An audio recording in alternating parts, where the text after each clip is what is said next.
लैरिंग्स को हम क्या बोलते हैं, वॉइस बॉक्स भी बोलते हैं, क्योंकि इसमें क्या प्रेजेंट है, हमारे वोकल कॉर्ड्स प्रेजेंट होते हैं। लैरिंग्स बना किस चीज का है, ये कार्टिलेज का बना हुआ होता है। किसका बना होता है, कार्टिलेज का। ठीक है, कार्टिलेज आपको पता ही है। उसके बाद अगर हम ट्रेकिया की बात कर रहे हैं, ट्रेकिया के ऊपर प्रेजेंट होते हैं कार्टिलेजिनस रिंग्स। क्या प्रेजेंट है, कार्टिलेजिनस रिंग। ये ब्रोंकाई वाली एरिया तक प्रेजेंट होती है। क्या बोलते हैं इनको, कार्टिलेजिनस रिंग्स बोलते हैं। सी शेप की होती है। कैसी होती है, सी शेप की। और इनका काम क्या होता है, they prevent the collapse of trachea in the absence of air. उसके बाद जहां पे ओपनिंग हो रही है, जहां पे आपका ट्रैकिया स्टार्ट हो रहा है, जैसे कि ये आपका ट्रैकिया, इसकी जो ओपनिंग है इसको हम बोलते हैं ग्लोटिस। क्या बोलते हैं इसको, ग्लोटिस। इस ग्लोटिस के ऊपर एक cartilaginous flap like structure present होता है। क्या प्रेजेंट होता है, एक कार्टिलेजिनस फ्लैप लाइक स्ट्रक्चर, जिसको हम बोलते हैं एपिग्लोटिस।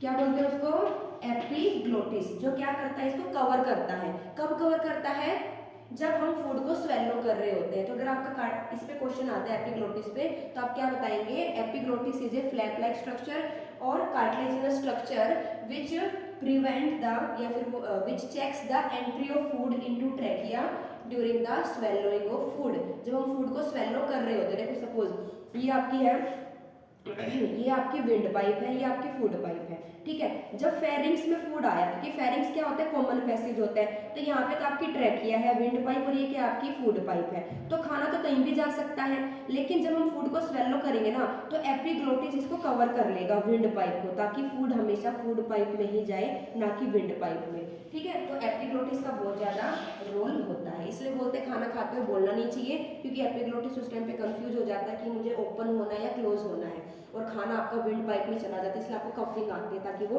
फूड पार्टिकल बाहर निकल जाए। ठीक है, उसके बाद ये किसमें डिवाइड हो गया, आगे जाके ट्रैकिया आपके ब्रोंकाई में डिवाइड हो गया। किसमें डिवाइड हो गया, आपके ब्रोंकाई में। और ये कई बार क्वेश्चन आता है बेटा कि जो डिवीजन हुई है ब्रोंकाई के अंदर ट्रैकिया की, वो कब होती है, तो आपका जो फिफ्थ थोरेसिक वर्टिब्रे होता है, कौन से वाला, फिफ्थ वाला, उस टाइम पे आके आपकी डिवीजन हो जाती है। एक जाता है आपका लेफ्ट लंग में, और एक आपका जाएगा राइट लंग में। ठीक है, यहाँ पे प्रेजेंट होता है मस्कुलर डायफ्राम, लंग्स के नीचे क्या प्रेजेंट है, डायफ्राम प्रेजेंट है, जो क्या कर रहा है, आपके रेस्पिरेटरी सिस्टम को और डाइजेस्टिव सिस्टम को क्या करता है, ये अलग करता है। फिर यहाँ पे ये जो ब्रोंकाई है आपके, ये फिर से डिवाइड करते हैं। क्या करते हैं, ये फिर से मल्टीपल टाइम्स ये डिवाइड करेंगे, जिनको हम क्या बोलेंगे, ब्रोंकियोल्स बोलेंगे। क्या बोलेंगे इनको हम, ब्रोंकियोल्स। तो मल्टीपल टाइम डिवाइड करेंगे, सरफेस एरिया बहुत ज़्यादा इंक्रीज हो जाता है, और लास्ट में जो सेल्स प्रेजेंट होती है हमारी, उनको हम बोलते हैं एल्वियोलाई। ठीक है, तो ऊपर वाला जितना भी पैसेज है उसको कंडक्टिंग जोन बोलते हैं। क्या बोलते हैं ऊपर वाले को, कंडक्टिंग जोन। और ये जो एल्वियोलाई वाला एरिया है, इसको हम बोलते हैं रेस्पिरेटरी जोन, जहाँ पे क्या होगा, रेस्पिरेटरी गैस एक्सचेंज होगा। सपोज ये आपकी क्या है, एल्वियोलाई।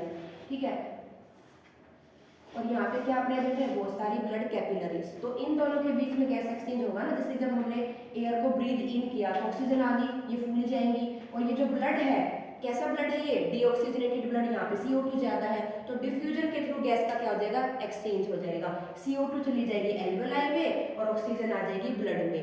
ये ब्लड तुम्हारी बॉडी में चला जाएगा, और जो तुमने CO2 एल्वियोलाई में चलेगी, उनको तुम बाहर एक्सहेल कर दोगे। ठीक है, उसके बाद हार्ट, जैसे कि हमने बात की, ये जो लंग्स होते हैं, इनकी आउटर कवरिंग होती है, डबल लेयर होती है। वो कैसी होती है, डबल लेयर, उसको हम बोलते हैं प्लूरा। तो इसकी जो आउटर कवरिंग है उसको हम बोलते हैं प्लूरा या प्लूरल मेम्ब्रेन। और दोनों के बीच में क्या भरा हुआ होता है, एक फ्लूइड भरा हुआ होता है, जो फ्रिक्शन को क्या करता है, रिड्यूस करता है। It reduces friction on the lung surface. तो एक है आपकी आउटर प्लूरल मेम्ब्रेन, एक है आपकी इनर प्लूरल मेम्ब्रेन, और बीच में क्या भरा हुआ है, प्लूरल फ्लूइड भरा हुआ है। तो ये जितना भी पार्ट मैंने आपको बताया, नोस्ट्रिल से लेके ब्रोंकियोल्स तक, इसको हम कंडक्टिंग पार्ट बोलते हैं, कंडक्टिंग जोन बोलते हैं। और एल्वियोलर डक्ट वाला, एल्वियोलाई वाला, उसको हम क्या बोलते हैं, रेस्पिरेटरी या फिर exchange part of respiratory system. Conducting part का देखो, एक काम तो ये है कि एयर को यहाँ तक लेके आ रहा है, इसके अलावा और भी काम है आपके कंडक्टिंग जोन को। क्या, एक तो एयर को ह्यूमिडिफाई करेंगे। क्या करेंगे, एयर को ह्यूमिडिफाई करेंगे। आपने सुना भी है कि हमारा ये जो रेस्पिरेटरी सिस्टम होता है, यहाँ पे म्यूकस प्रेजेंट होता है। क्या प्रेजेंट होता है, म्यूकस, जो गीला कर देगा, एयर को ह्यूमिडिफाई कर देगा, हमारे बॉडी टेम्परेचर तक लेके आएगा और फिल्टर भी करेगा। तो तीन मेन काम है, ह्यूमिडिफाई कर रहा है, टेम्परेचर